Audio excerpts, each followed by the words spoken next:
आपका स्वागत है आपके ही चैनल योर ऑनलाइन एजुकेटर पर। आज हम आपको ईवीएस के महत्वपूर्ण 30 क्वेश्चन कराएंगे, जिससे आपको आसानी होगी आने वाले सीटेट से।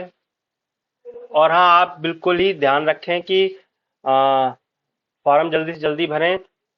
न्यूज़ आ रही है कि 8 दिन हुए हैं अभी फार्म भरे हुए, और 8 ही दिन हुए फार्म भर रहे हैं, लेकिन बच्चों को अपने नियर के जिले नहीं मिल पा रहे हैं, सेंटर नहीं मिल पा रहे हैं, वो अदर स्टेट में जाने को मजबूर हैं। तो देखिएगा, आप लोग जल्द से जल्द पढ़ने की कोशिश कीजिएगा। तो चलिए शुरू करते हैं हम पहले क्वेश्चन से। पहला क्वेश्चन है हमारा पर्यावरण अध्ययन। पर्यावरण अध्ययन की पाठ्यपुस्तकों में विभिन्न प्रकरणों में एक खंड करके देखो को शामिल किया गया, जिसका उद्देश्य है घर में शिक्षार्थियों को व्यक्त रखना, या व्यस्त हो रहा है, ठीक है, व्यस्त रखना, बिजी आप, और है प्रत्यक्ष हस्तपरक अनुभव उपलब्ध कराना, रिक्शा में निष्पादन को सुधारना। यहाँ होगा परीक्षा, कुछ गलतियां हैं। वैज्ञानिक शब्दावली की परिभाषाएं सीखना। एक तो यहाँ पे है, यहाँ होगा परीक्षा, ठीक है, और यहाँ होगा व्यस्त। तो आप लोग देखिए इसमें क्या आएगा, प्रत्यक्ष हस्तपरक अनुभव उपलब्ध कराना। अगर अनुभव उपलब्ध कराएंगे तो वो अपने पुराने ज्ञान से वो जोड़कर उसको देख सकते हैं, ठीक है। क्वेश्चन नंबर 2 है पर्यावरण अध्ययन में एक अच्छे दत्त कार्य का मुख्य लक्ष्य होना चाहिए। अच्छे दत्त कार्य का मुख्य लक्ष्य क्या होगा? अधिगम विस्तार के अवसर उपलब्ध कराना, प्रभावी अधिगम के लिए पाठ की दोहराई या समय का बेहतर उपयोग सुनिश्चित करना, या शिक्षार्थियों को अनुशासन में बनाए रखना। देखिए, अनुशासन में बनाए रखने से तो काम चलेगा नहीं, तो अधिगम विस्तार, वो विस्तार के अवसर उपलब्ध कराना, ठीक है, हमारा एक आएगा। पर्यावरण अध्ययन के शिक्षक के रूप में चिड़ियाघर के भ्रमण का आयोजन करने का मुख्य उद्देश्य होना चाहिए। अगर हम किसी बच्चे को चिड़ियाघर ले जा रहे हैं तो ये नहीं कि बस एंटरटेनमेंट के लिए, ठीक है, उनका उद्देश्य क्या होना चाहिए? शिक्षा की गुणवत्ता के बारे में अभिभावकों को संतुष्ट करना, शिक्षार्थियों को आनंद और मजा उपलब्ध कराना, नित्य शिक्षण कार्यक्रम की एकरसता को बदलना, या शिक्षार्थियों को सक्रिय अधिगम अनुभव उपलब्ध कराना। तो हमारा जो एकमात्र उद्देश्य होगा वो डी, शिक्षार्थियों को सक्रिय, भाई जब घूमेंगे तो वो सक्रिय रहेंगे, अधिगम अनुभव उपलब्ध कराना, ठीक है। चौथा है सामाजिक विज्ञान के संदर्भ में पर्यावरण अध्ययन पढ़ाने का निम्नलिखित में से कौन सा उद्देश्य नहीं है? इसे बच्चों का मुख्य शब्दावली की सही परिभाषा याद करने योग्य बनाना चाहिए। इसे शिक्षार्थियों को विद्वान विचारों और अभ्यासों पर प्रश्न करने के योग्य बनाना चाहिए। इसे बच्चों को समाज के एक जिम्मेदार सदस्य के रूप में बनाने के योग्य बनाना चाहिए। इसे बच्चों को संस्कृत अभ्यासों में विविधता का सम्मान करने योग्य बनाना चाहिए। तो इनमें चारों में से हम देखेंगे कौन सा सही रहेगा। तो समाज विज्ञान के संदर्भ में पर्यावरण अध्ययन पढ़ाने का निम्नलिखित जो उद्देश्य नहीं है वो होगा हमारा ए। तो हम आगे चलते हैं, हमारा अगला जो प्रश्न है, हाँ, पांचवा, अमिता पर्यावरण अध्ययन की कक्षा में गरीबी, निरक्षरता और वर्ग असमानता जैसे सामाजिक मुद्दों पर बल देना चाहती है। निम्नलिखित में से कौन सा अधिगम अनुभव इस उद्देश्य की प्राप्ति में अधिक प्रभावी होगा? ठीक है, तो जो अमिता टीचर है पर्यावरण की, वो गरीबी और निरक्षरता और वर्ग असमानता जैसे सामाजिक मुद्दों पर बल देना चाहिए। तो इसमें इन शब्दों पर बल देने के लिए कौन सा टॉपिक सही रहेगा? शिक्षार्थियों को संबंधित मुद्दे पर स्लोगन लिखने के लिए कहना, या फिर संबंधित मुद्दों पर विशेष व्याख्यानों का आयोजन करना, या शिक्षार्थियों को संबंधित सामाजिक मुद्दों पर चार्ट तैयार करने के लिए कहना, या शिक्षार्थियों को संबंधित जानकारी एकत्र करने और विश्लेषण करने के लिए सामूहिक परियोजना लेने के लिए कहना। तो हम लोग इनमें से ऐसा क्या काम करें जो कि वो ज्यादा एक्टिव रहेंगे बच्चे? तो इसमें से हमारा होगा डी, शिक्षार्थियों को संबंधित जानकारी एकत्र करने और विश्लेषण करने के लिए सामूहिक परियोजना लेने के लिए कहना है। जब वो सामूहिक रूप से काम करेंगे तो अपने विचारों को प्रकट करेंगे और अपने आसपास के बातों को बताएंगे, अपने जो मोहल्ले के गरीब, निरक्षरता जो है, तो इन इन चीजों पर, टॉपिक पर बात करेंगे। जो अपने अपने अनुभव होंगे वो बच्चे बताएंगे। ठीक है। फिर है प्राथमिक स्तर पर पर्यावरण अध्ययन में रचनात्मक आकलन डैश को शामिल नहीं करता। इसमें कौन सा नहीं करता ये बताना है। ठीक है। एक तो है शिक्षार्थियों को ग्रेडिंग और स्कैनिंग, शिक्षार्थियों के अधिगम रिक्तियों की पहचान, ये तो करता ही है। शिक्षण के कमियों की पहचान, ये भी करता है। शिक्षार्थियों के सीखने को बढ़ाने में, जो हमारा है ए, कोई नंबर या ग्रेडिंग के लिए नहीं बोलते। ठीक है, शामिल नहीं करता। अब हमारा 7वां क्वेश्चन, इसमें क्या है, नीचे लोगों की कुछ क्रियाकलाप दिए गए हैं। ठीक है, ये लोग क्रियाकलाप दिए गए हैं। अब इनमें से बताना है। एक है खानों का उत्खनन खुदाई। ठीक है, जो वो खाने नहीं होती हैं जो खुदाई करते हैं पहाड़ की। और फिर है बांधों का निर्माण, बाजार में बेचने के लिए पत्तियों एवं जड़ी बूटी, ठीक है, इकट्ठा करना, यहाँ इकट्ठा आएगा। ठीक है। बांस से टोकरी बनाना, गिरे हुए पत्तों से पत्तल उठाना। ठीक है, बनाना होगा वैसे, पत्तल बनाना। फिर है इनमें से वह क्रियाकलाप कौन सी है जो जंगलों के गरीब होने के लिए जिम्मेदार है? इनमें से बतानी है क्रियाकलाप कौन सा है जो जंगलों गरीब होने का जिम्मेदार है। ठीक है। गायब, सॉरी गायब, मैं यार गरीब नहीं, गायब। ठीक है, थोड़ा सा हो जाता है, नया नया भी पढ़ाना सीख रहा हूँ इस पे। तो जंगल क्यों गायब हो रहे हैं? तो एक इसमें है जो, वो हमारा सबसे इम्पोर्टेंट होगा सी, ए और बी, खानों का उत्खनन और बांधों का निर्माण। भाई बांधों का निर्माण होगा तो पानी को रोक दिया जाएगा, तभी तो बांध बनते हैं। और पानी रुक जाएगा तो नदियां वगैरह सब रुक जाएंगी, जिससे क्या होगा, वहां पे पानी नहीं मिल पाएगा, जंगल नहीं उगेंगे। और खानों का उत्खनन होगा तो वहां पे ट्रक वगैरह ये सब आएंगे और बम ब्लास्ट वगैरह होगा, और खुदाई चलेगी तो भी पेड़ तो काटे ही जाएंगे। फिर है 8वां क्वेश्चन, कांसा के बारे में सही कथन चुनिए। कांसा के बारे में मैंने आपको बोल रखा है, कांसा और टीन का एक अच्छा खासा मेल होता है। ठीक है। पहला है कांसा लोहे, चांदी और स्वर्ण की भांति एक तत्व है। कांसे कांसा को तांबा तथा टीन से, ये दो बार लिखा, से पिघलाकर तैयार किया जाता है। कांसा अत्यंत मजबूत होता है और इससे तोप और मूर्ति बनाई जाती हैं। कांसा के बर्तन एल्युमिनियम के बर्तनों की तुलना में हल्के और अधिक मजबूत नहीं हैं। तो इसमें जो कांसे के बारे में है वो हमें बताना है। हमारा जो बी है वो सही है। दूसरा और तीसरा, दूसरा और तीसरा। स्वर्ण की भांति एक तत्व नहीं है, क्योंकि चांदी स्वर्ण बहुत महंगे होते हैं, इसकी तरह ये तत्व नहीं है। कांसे की तांबा और टीन से पिघलाकर तैयार किया था। मैंने कहा तांबा और टीन, याद रखना, टीन इंपोर्टेंट है। कांसा अत्यंत मजबूत होता है और इससे तोप और मूर्ति बनाई जाती है, ये भी सही है। ठीक है। 9 है गांधी धाम, जो गुजरात में है, का रहने वाला एक व्यक्ति पहले भोपाल एमपी और फिर हैदराबाद आंध्र प्रदेश आना चाहता है। इसके सफर की दिशा क्या होगी? तो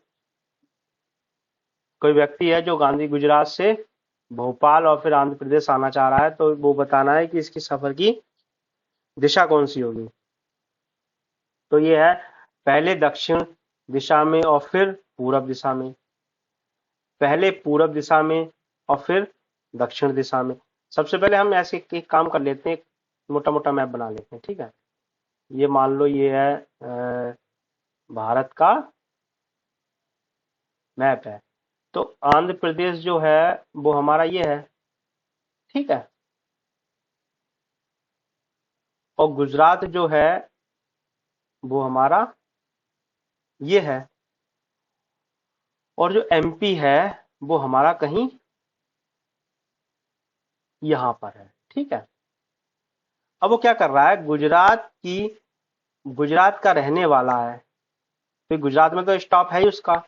कोई व्यक्ति पहले भोपाल, यहाँ भोपाल जाएगा, फिर हैदराबाद जो आंध्र प्रदेश में इधर, तो वो इधर से इधर जाएगा, कैसे, ठीक है। समझ रहे बात को? मैं कोशिश कर रहा हूँ थोड़ा रंग चेंज करने की, देखते हैं होता नहीं होता है।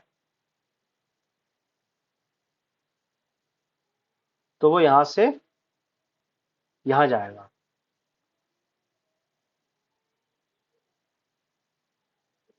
तो आप बताना है कौन सी दिशा होगी।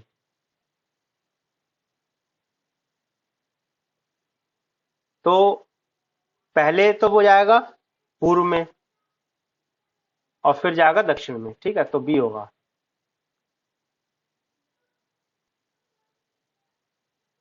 क्योंकि ये क्या है हमारा पूर्व, और ये क्या हमारा उत्तर, और ये दक्षिण, और ये पश्चिम। तो पूरब और फिर दक्षिण, ठीक है। थोड़ा कलर चेंज कर लेते हैं। अरे माउस से पढ़ाने में बहुत ज्यादा दिक्कत होती है भाई, अभी ऐसी कोई व्यवस्था है नहीं। किसी शहर के मानचित्र पर यह लिखा था, scale 1 centimetre equal to 100 metre. यदि मानचित्र पर किन्हीं दो स्थानों के बीच की दूरी 15 सेंटीमीटर है, तो उन दोनों स्थानों के बीच की वास्तविक दूरी बतानी है। 1 सेंटीमीटर का 100 मीटर से है, तो 15 का कितना होगा भाई? सीधा सीधा कैलकुलेशन है, ठीक है। लेकिन थोड़ा सा हमारा क्वेश्चन जो है वो थोड़ा सा मिसप्रिंट है। हमें ये 1 सेंटीमीटर इक्वल टू जो है वो 110 लगाना है, ठीक है। वो 100 तो नहीं है, 110 है। कलर मजा नहीं दे रहा भाई, ये हमारा जो कलर था वही सही है। तो ये क्या है हमारा, ग्रीन अच्छा लग रहा है।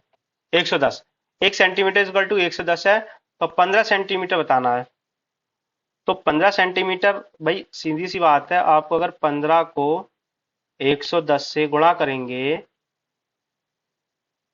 110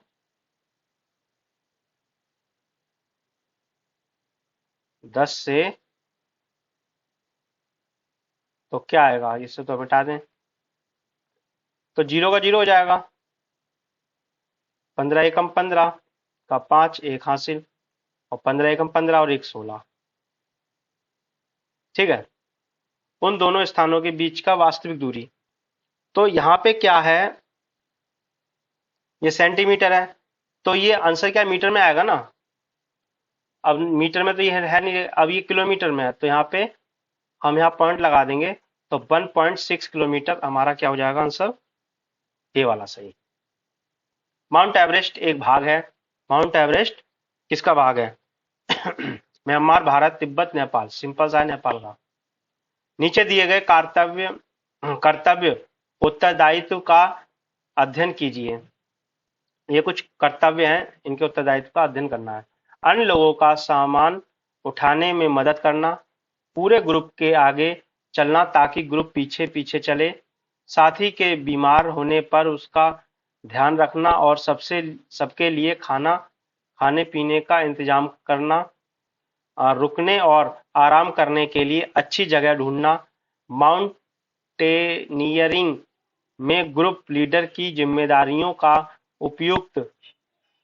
में से चयन कीजिए। ठीक है, इसमें से जो है ऊपर वाले 4 हैं, इनमें से जिम्मेदारी कौन कौन सी होती है? तो एक तो ये हमारी पहली होती है, ठीक है, अन्य लोगों का सामान उठाने में मदद करना। फिर उसके बाद दूसरी देखते हैं, पूरे ग्रुप के आगे चलना, नहीं आगे नहीं चलना होता है, ठीक है, तो ये हमारा नहीं होगा। साथी के बीमार होने पर उसका ध्यान रखना और उसके लिए खाने पीने का इंतजाम करना। ठीक है, ये भी नहीं होता है। रुकने और आराम करने के लिए अच्छी जगह ढूंढना, ये भी होता है।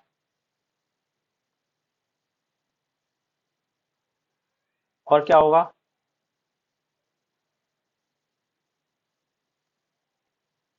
एक इसमें देखिए, इसमें 5 तक है और हमारे यहाँ 4 ही तक है। माउंटेन ग्रुप में लीडर की जिम्मेदारी का उपयोग में से चयन कीजिए। तो इसमें फिलहाल हमारे जो है, तीसरा तो है नहीं, तो पहला और चौथा, पांचवा और होगा कुछ, तो हम ये वाला लगा देते हैं पहला। ठीक है,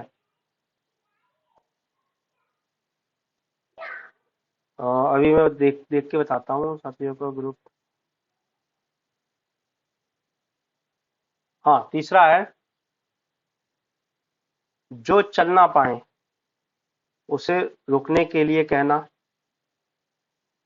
पूरे ग्रुप के आगे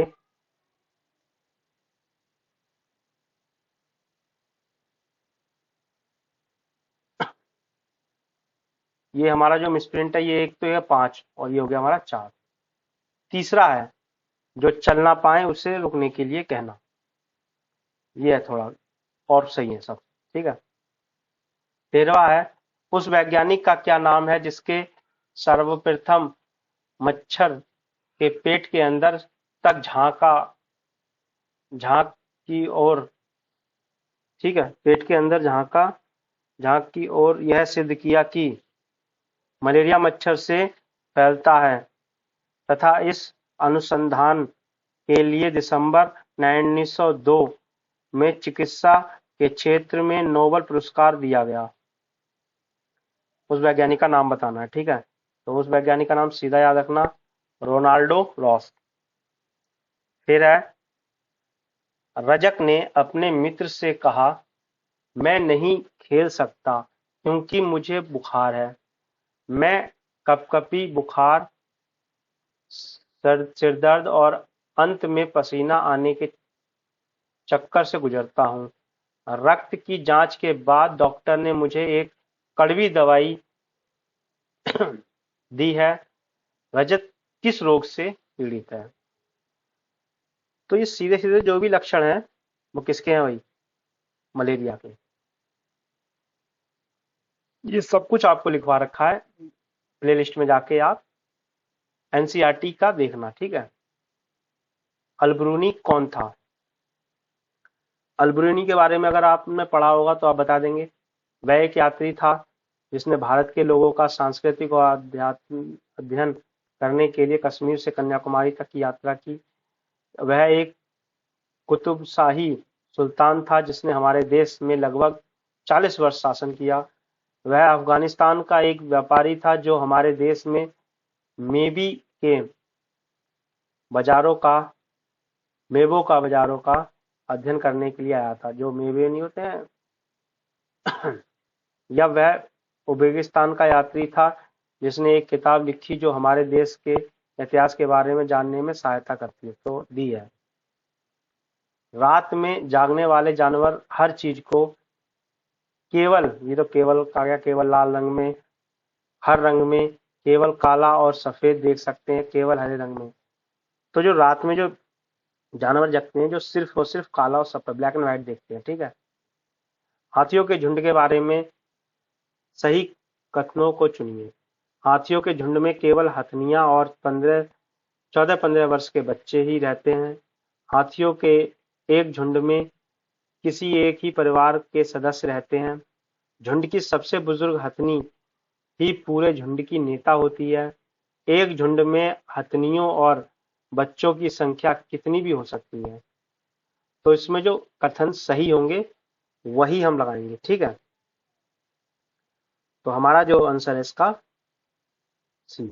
एक तो पहला है, हथनियों के झुंड में केवल 14-15 वर्ष के बच्चे ही रहते हैं। ठीक है, और तीसरा है, झुंड में सबसे बुजुर्ग हथनी ही पूरे झुंड की नेता होती है। फिर है, पंखुड़ियों के अंदर फूल के बीच में कुछ पतली पाउडर जैसी रचनाएं दिखाई देती हैं, जिन्हें कहते हैं, क्या कहते हैं? वर्तिकाग्र, परागकोश, पराग या मूलांकुर। ठीक है, तो उसको हम जानते ही हैं, पराग कहते हैं, जो भंवरे आते हैं जिसको पीने के लिए। सॉरी। 19 है, यदि आप रेलगाड़ी द्वारा अहमदाबाद गुजरात जाएं तो आपको रेलवे स्टेशन पर अधिकतर बेचने वाले खाने की कौन सी चीजें बेचते मिलेंगे? तो आपको गुजरात के डिशेस के बारे में बताना है। पूरी साग या ढोकला चटनी या छोले भटूरे या इडली। भाई ढोकला, गुजरात में ढोकला चटनी नींबू वाले चावल। फिर है उसके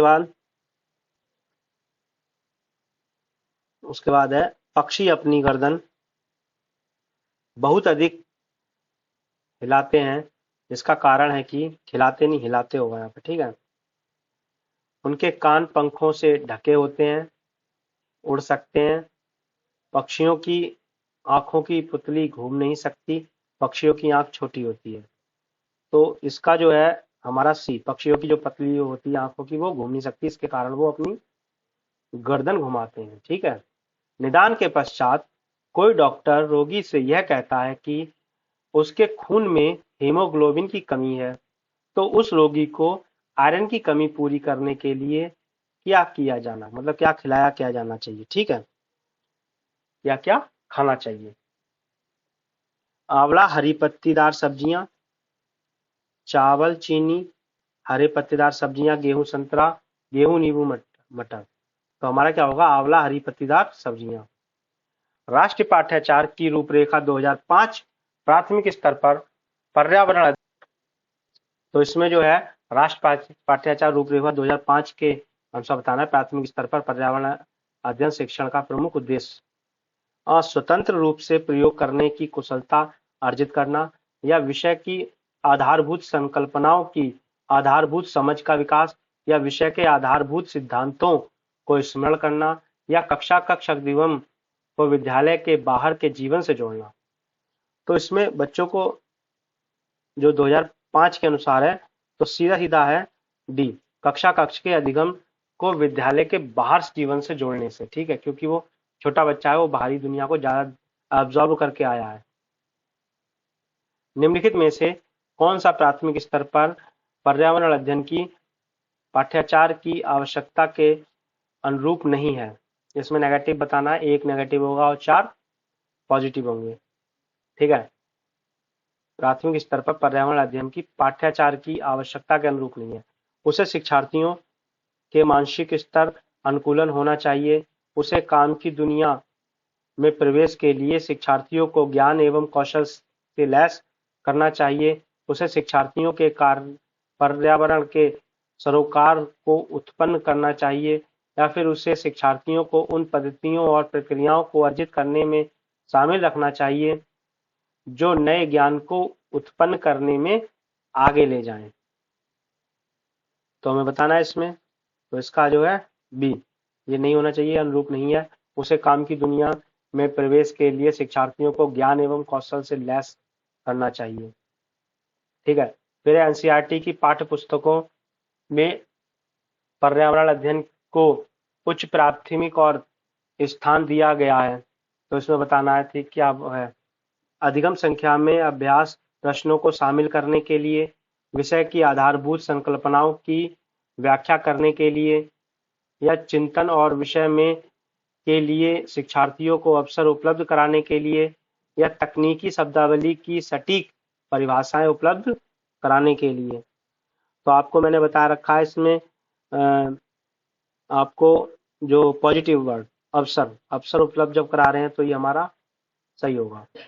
25 है, पर्यावरण अध्ययन की पाठ्य पुस्तकों में कविताओं और कहानियों का शामिल करने का निम्नलिखित में से कौन सा उद्देश्य नहीं है? नेगेटिव वर्ड नहीं, तो इनमें एक नहीं होगा, 3 होंगे। शिक्षार्थियों की कल्पनाशील और सृजनात्मकता योग्यता को बढ़ावा देना, यह होगा। विषय में रुचि का विकास, भाई चित्र होंगे तो रुचि तो होगी। नित्य और एक रस विषय वस्तु में बदलाव, भाई नए नए चित्र होंगे तो उसके दिमाग का पैटर्न भी बदलेगा। शिक्षार्थियों को आनंद और मजा उपलब्ध कराना, ये नहीं है। ठीक है। 26 है, पर्यावरण अध्ययन की एक अच्छी पाठ्यचार को बच्चों के प्रति सही, जीवन के प्रति सही और विषय के प्रति सही होना चाहिए। पाठ्यचार को निम्नलिखित विषय वस्तुओं विशेषताओं में से कौन सी उपरोक्त को पूरा नहीं करती? तो इसमें बताना है जो पूरा नहीं करती। यह शब्दावली को प्रभावित रूप आधारित बल देती है। यह शब्दावली को परिभाषा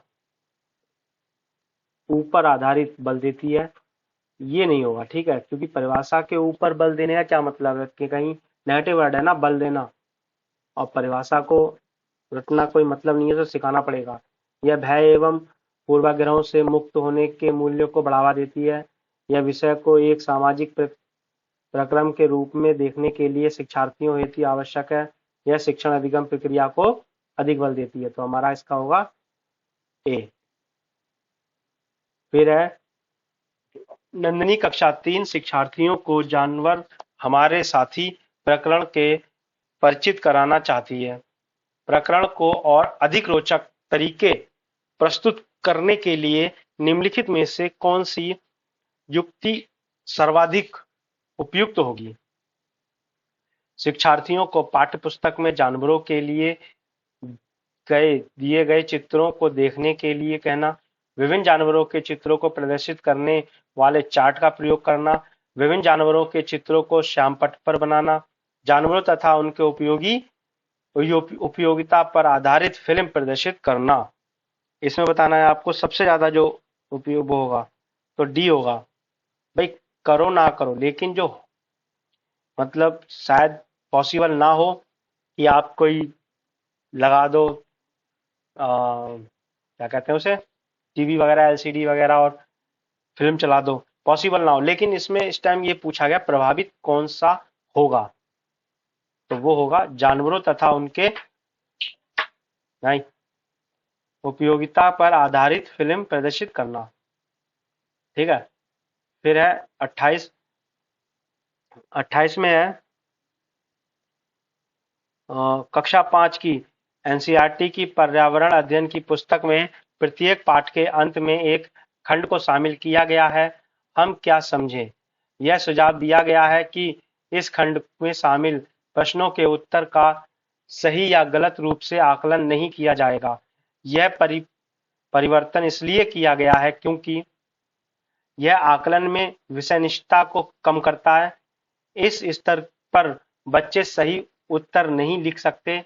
यह आकलन में शिक्षकों की सुविधा बढ़ाता है। यह जानने में शिक्षक की सहायता करता है कि बच्चे कैसे सीखते हैं। तो हमारा जो है डी, यह जानने में शिक्षक की सहायता करता है कि बच्चे कैसे सीखते हैं। ठीक है, अगर हम पूरा पूरा पाठ पढ़ाते हैं और लिखते हैं, यह सुझाव दिया जाता है हम क्या समझे। जो बच्चे जब हमें बताते हैं कि वो हमारे पाठ से क्या क्या समझे, अपनी अपने विचार बताते हैं, तो इससे शिक्षक को ही तो मदद मिलेगी। फिर 29 प्रयोगशीलता खोजना, जांच पड़ताल और प्रश्न पूछना पर्यावरण अध्ययन के सक्रिय अधिगम के अनिवार्य तत्व का निर्माण करते हैं। यह शिक्षक खाना जो हमें खाना चाहिए की संकल्पना के बारे में बताने के लिए निम्नलिखित गतिविधियों की व्यवस्था करता है। तो अब प्रश्न तो पढ़ लिया हमने, अब अनुभूति पढ़ते हैं। ऑप्शन, प्रकरण पर एक वीडियो दिखाता है, श्यामपट्ट पर एक प्रकार के सभी भोज्य पदार्थ के चित्र बनाता है, विभिन्न भोज्य पदार्थों के उदाहरण देता है, प्रत्येक में अनिवार्य तत्व बताता है, शिक्षार्थियों से कहता है कि सभी संभावित स्रोतों से संबंधित जानकारी एकत्रित करें, उपरोक्त 4 अधिक गतिविधियों में से कौन सी सक्रिय अधिगम की संतुष्ट करती है? ठीक है, तो हमारा होगा डी। शिक्षार्थियों से कहता है कि सभी संभावित स्रोतों से संबंधित जानकारी एकत्रित करें।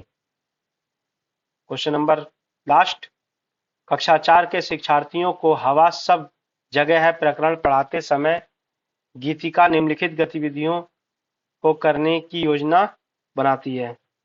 क्या करती है वो? निम्न प्रस्तावित गतिविधियों में से कौन सा प्रकरण को प्रभावी तरीके से पढ़ाने के लिए सार्थक नहीं है? इसमें नेगेटिव बताना, 3 पॉजिटिव होंगे। हवा के बारे में, ठीक है, हवा सब जगह। प्रकरण में संबंधित प्रश्न पूछना, शिक्षार्थियों के क्षेत्र भ्रमण पर ले जाना, विशिष्ट उदाहरणों से संकल्पना की व्याख्या, या फिर संकल्पना को समझने के लिए मल्टीमीडिया कैप्सूल का प्रयोग। तो इसमें जो है शिक्षार्थियों को क्षेत्र भ्रमण पर ले जाना, ये नहीं होना चाहिए, ठीक है। तो इससे हमें यही पता चलता है कि अगर हम क्षेत्र भ्रमण पर ले जाएंगे तो उससे हमें हवा के बारे में कैसे पता चलेगा, बाकी सबसे हम जान सकते हैं, पढ़ाते समय प्रश्न पूछ सकते हैं। तो आप बताइएगा आपकी क्लास कैसी लगी। वैसे मैंने काफ़ी, शायद 17, 18, 20, मुझे नहीं लगता कितनी वीडियो, मैं ज़्यादा देखता नहीं हूँ कितने डाल दिए, लेकिन आपके कमेंट वगैरह मैसेज आ जाते हैं, तो कृपया आप मैसेज करके बताएं कैसे आपको वीडियोज़ लग रहे हैं और आपको क्या चाहिए इसमें। Thank you.